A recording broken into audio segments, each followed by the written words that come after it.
Yo, what's up YouTube? Henry from Modern Roosy Dad here. Today I'm doing a little bit of bike maintenance, cleaning my drivetrain, just removed my rear shock. Need some service to this bad boy right here. Cane Creek DBAir. So this is the original, having twin tube design where it lets you do adjustments and tinker with low speed and high speed rebound and compression. It's been an awesome shock, reliable. It makes my bike feel a lot more plush and bottomless. And I don't have much travel on my bike. Rear travel on my bike is only 125 millimeters. I contacted Cane Creek. They had a 40-day turnaround time. Luckily made an appointment and they said to just ship it in a week before the date that they told me to. But I'm sending it a little bit earlier just because I still have my original shock. Not gonna miss any ride time from that. Pretty stoked to get it serviced, have it running like new again. Here is the original Fox CCD shock that came on the bike. It is back on.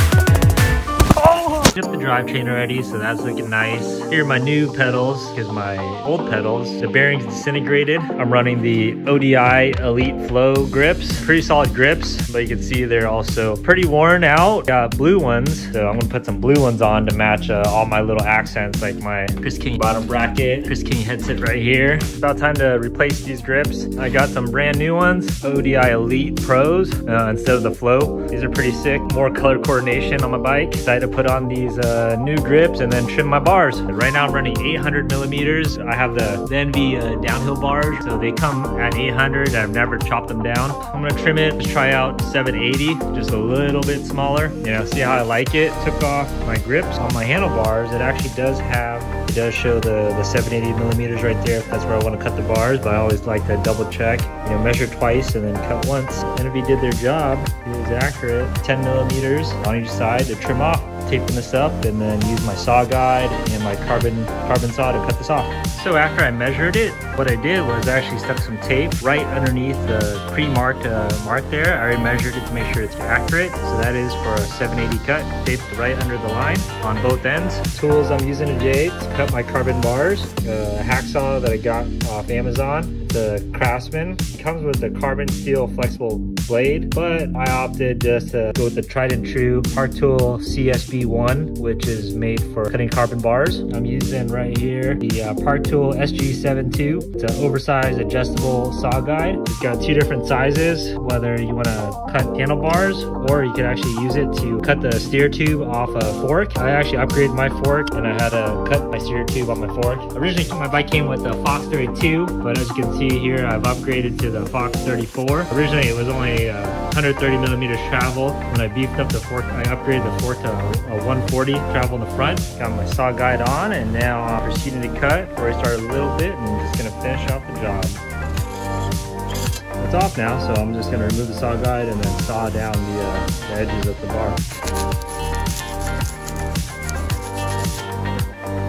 So I just finished cutting my bars. Now I'm putting on my new grips. I'm gonna use my carbon paste right here. Just finished putting on one of my grips. Rearrange my cockpit a little bit. Finish up the other side. Yeah, I had to actually use carbon paste, so then there's friction between the grip and the carbon handlebars. Grips are on, and the bars have been shortened to 780 instead of the 800. It's ready to go, ready to shred. Hit the trails. All right, peace.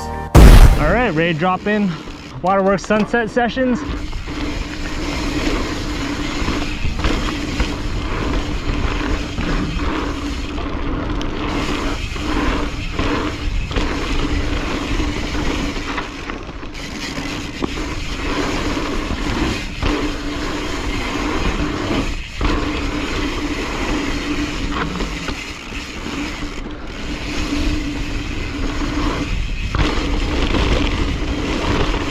Oh shit, rabbit.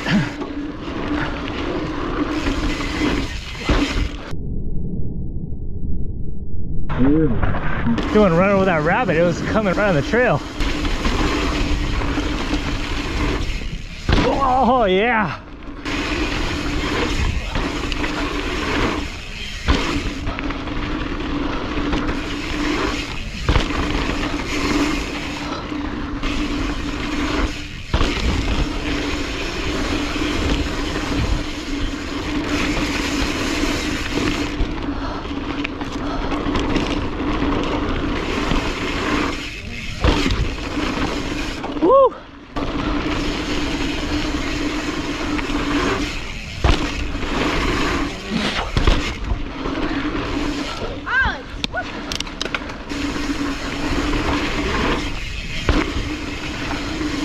Good times.